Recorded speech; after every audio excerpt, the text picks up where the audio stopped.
Hello viewers, welcome to ANR entertainments. Sandhya theatre తొక్కిసలాట ఘటన వివాదం హింసాత్మకంగా మారుతుంది. అల్లు అర్జున్ ఇంటిపై తాజాగా కొంతమంది దుండగులు దాడి చేయడం సంచలనంగా మారింది. ఈ ఘటనకి సంబంధించిన వీడియోలు సోషల్ మీడియాలో వైరల్ అవుతున్నాయి.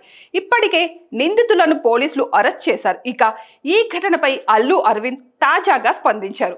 మా ఇంటి వద్ద జరిగిన ఘటన అందరూ చూశారు. మా ఇంటికి జూబ్లీ హిల్స్ పోలీసులు వచ్చారు, కేసు పెట్టారు. ఇంటి దగ్గర ఎవరు గొడవ చేసినా పోలీసులు వాళ్ళని తీసుకెళ్లేందుకు సిద్ధంగా ఉన్నారు. ఎవరు కూడా ఇలాంటి దుశ్చర్యలు ప్రేరేపించకూడదు.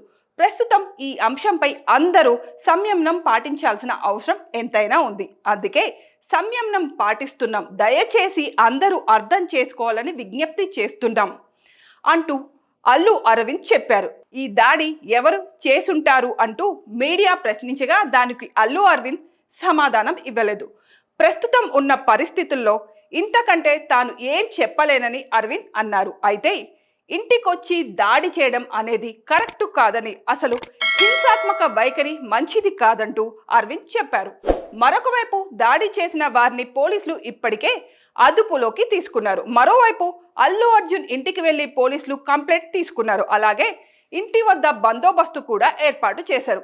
అయితే ఫిర్యాదు తీసుకున్న పోలీసుల్ని మీడియా ప్రశ్నించగా ఎలాంటి సమాధానం ఇవ్వకుండా అక్కడి నుంచి వెళ్ళిపోయారు. ఇక అల్లు అర్జున్ పై ముఖ్యమంత్రి రేవంత్ రెడ్డి చేసిన ఆరోపణలు, వాటిపైన బన్నీ రియాక్షన్, ఇప్పుడు అల్లు ఇంటిపై దుండగుల దాడి, ఇలా అన్ని నేషనల్ వైడ్ పెద్ద చర్చకే దారితీశాయి. Stop cheap politics Allu Arjun అంటూ సోషల్ మీడియాలో హ్యాష్ ట్యాగ్ని ట్రెండ్ చేస్తున్నారు అభిమానులు.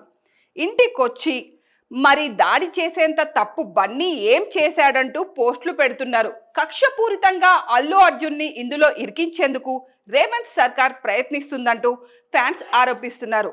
ఓ నేషనల్ అవార్డ్ విన్నర్ని ఇలా నేషనల్ వైడ్ బద్నాం చేసే ప్రయత్నం చేస్తున్నారని ఫైర్ అవుతున్నారు. సోషల్ మీడియాలో బన్నీకి సపోర్ట్గా ట్వీట్ చేస్తున్నారు. మరోవైపు కాంగ్రెస్ ప్రభుత్వంపై కేంద్ర మంత్రి కిషన్ రెడ్డి కూడా ఫైర్ అయ్యారు. శాంతి భద్రతలను కాపాడంలో కాంగ్రెస్ ప్రభుత్వం పూర్తిగా విఫలమైందంటూ ఆరోపిస్తున్నారు. ఇలాంటి ఘటన చూస్తుంటే షాకింగ్గా ఉందని, ఇది కాంగ్రెస్ మద్దతుతో జరిగిన దాడా లేక ప్రోద్బలంతో జరిగిందా అంటూ ప్రశ్నించారు.